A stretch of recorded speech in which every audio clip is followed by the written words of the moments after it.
Senhor Deus, meu Pai, Criador dos céus e da terra, muito obrigada, Senhor, por mais um dia que estamos aqui bem saudáveis, Senhor, para buscar a Sua palavra. Fala, Senhor, através desse estudo, fala, Senhor, através de mim, que não seja eu falando, mas que seja Seu Santo Espírito falando através de mim, Senhor. Oh, meu Deus, capacita-me cada dia mais para que eu possa estar, Senhor, anunciando o Seu Evangelho para todas as pessoas que estiverem dispostas, Senhor, a ouvir.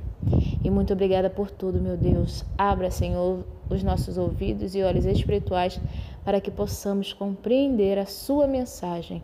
E desde já te agradeço. Muito obrigada por tudo, meu Pai. A paz do Senhor, meus amados irmãos, tudo bem com vocês? No vídeo de hoje vamos falar sobre os 2 cegos de Jericó. Vamos ver os versículos de 29 a 34 do livro de Mateus, capítulo 20. Então vamos lá. Capítulo 20, Mateus, versículo 29. E saindo eles de Jericó, seguiu grande multidão. Então saindo de Jericó quem? Jesus e seus discípulos, E saindo eles de Jericó, seguiu a grande multidão. Uma multidão seguiu a eles. Perdão, irmãos, eu me desconcentrei. Amém. Amém, amém, amém. Glória a Deus, aleluia. Versículo 30. E eis que 2 cegos, assentados junto do caminho, ouvindo que Jesus passava, clamavam, dizendo: Senhor, filho de Davi, tem misericórdia de nós. Então, esses 2 cegos estavam assentados junto ao caminho e aí ouviram que Jesus estava passando e começaram a clamar: Senhor Jesus. Quer dizer, se eles estavam clamando a Jesus, é porque eles já ouviram falar a respeito de Jesus e creram naquelas coisas que eles tinham ouvido falar. Eles criam, em Jesus e pediam o quê? Senhor, filho de Davi. Então, aqui eles estavam o quê? Crendo que Jesus era da descendência de Davi e porventura seria aquele a quem era prometido que viesse, o Cristo, o Salvador, aquele que iria trazer o quê? A salvação para o povo de Israel. Tem misericórdia de nós. Então aqui eles estavam clamando a Jesus por misericórdia. Versículo 31. E a multidão os repreendia para que se calassem. Então aquela multidão, aquelas pessoas brigavam com eles porque eles estavam clamando, gritando, pedindo que Jesus tivesse misericórdia deles, Então a multidão ficava reclamando daquela forma que eles estavam ali clamando para que se calassem. Então pediam para eles ficarem calados, para eles pararem, aquilo que eles estavam fazendo. Eles, porém, cada vez clamavam mais, dizendo: Senhor, filho de Davi, tem misericórdia de nós. Então, eles não se importaram com aquela multidão pedindo que eles cessassem aquele clamor, que eles calassem, as suas bocas. Por quê? Porque eles queriam ser abençoados por Jesus. Então, eles continuaram: Senhor, filho de Davi, tem misericórdia de nós. Então, eles clamaram ainda mais pela misericórdia de Jesus, para que Jesus os abençoasse. Versículo 32. E Jesus, parando, chamou-os e disse: Que quereis que vos faça? Então Jesus parou, ouviu aquele clamor e perguntou a eles o que eles desejariam. Disseram-lhe eles: Senhor, que os nossos olhos sejam abertos. Então aqui eles pediram ao Senhor Jesus que abrissem os olhos deles e que eles voltassem a enxergar. Versículo 34. Então Jesus, movido de íntima compaixão, tocou-lhes nos olhos e logo viram, e eles o seguiram. Então Jesus ali curou aqueles 2 cegos. Por quê? Porque eles mostraram fé, eles clamaram mesmo diante daquela multidão que estava repreendendo a eles. Então eles continuaram tendo fé e atitude para o quê?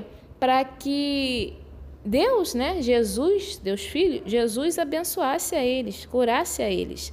Então Jesus tocou nos olhos deles e eles voltaram a enxergar, né? Logo viram e eles o seguiram. Então eles começaram o quê? A curar Jesus.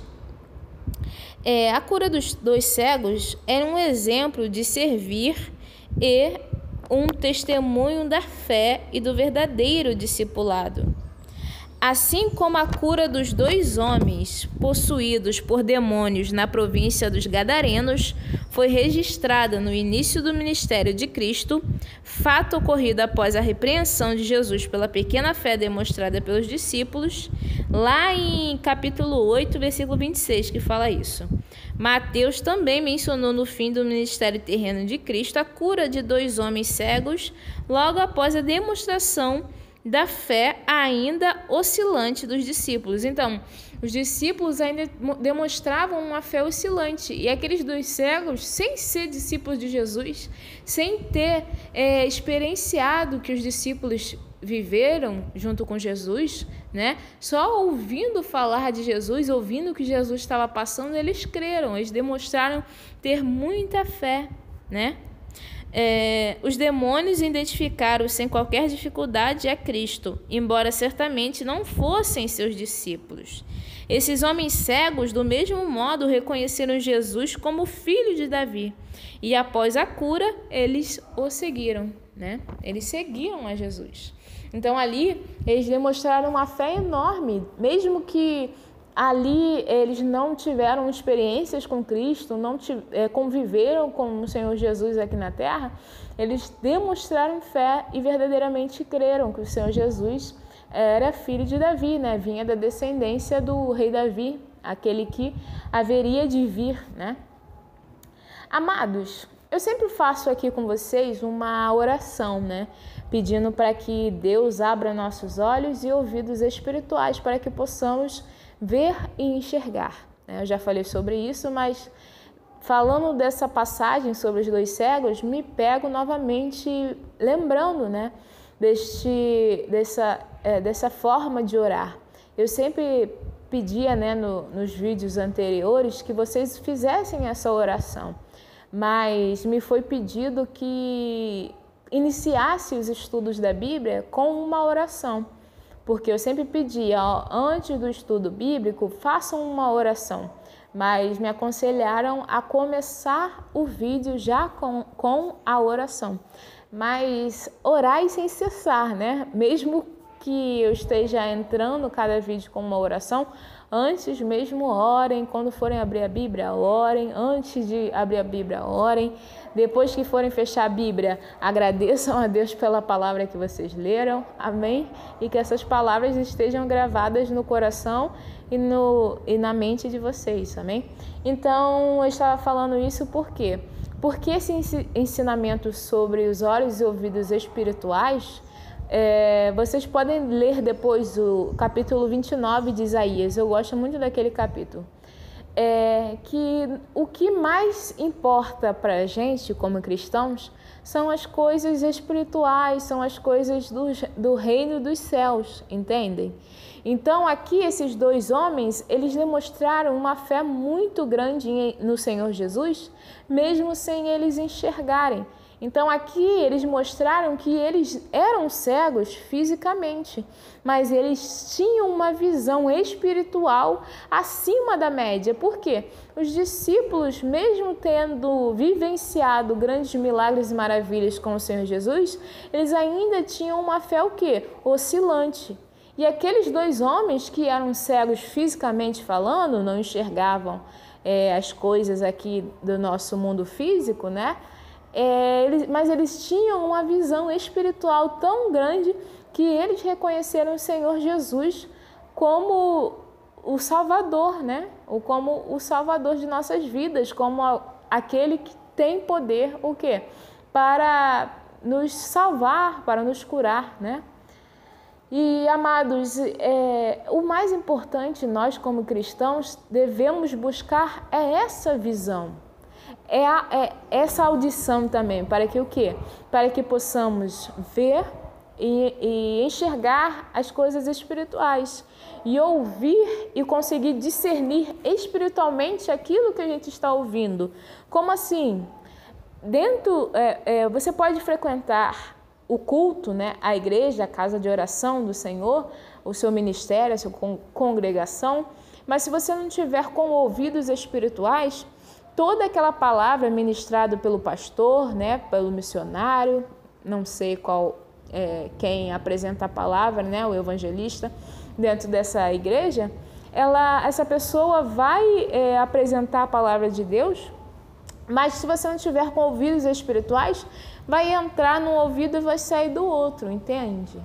Você precisa discernir, entender verdadeiramente o que você está ouvindo e ver, lendo a Bíblia, vendo as coisas com olhos espirituais para enxergarmos, né, a presença de Deus, discernirmos segundo os olhos, a compreensão divina de Deus, né?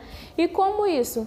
Pedindo a Deus, né, para que nos capacite para conseguirmos ver e enxergar verdadeiramente e ouvir e discernir o que estamos ouvindo espiritualmente falando, né? E é isso, amados. O mais importante para a gente como cristãos é isso.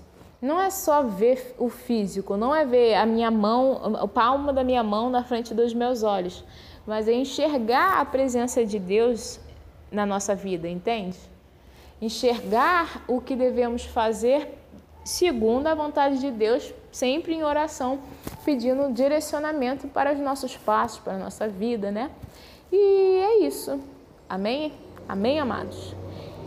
E encerramos aqui o capítulo 20 de Mateus, né? Vamos entrar no capítulo 21 e espero que vocês tenham gostado desse estudo e até o próximo vídeo de estudo. Deus abençoe a todos.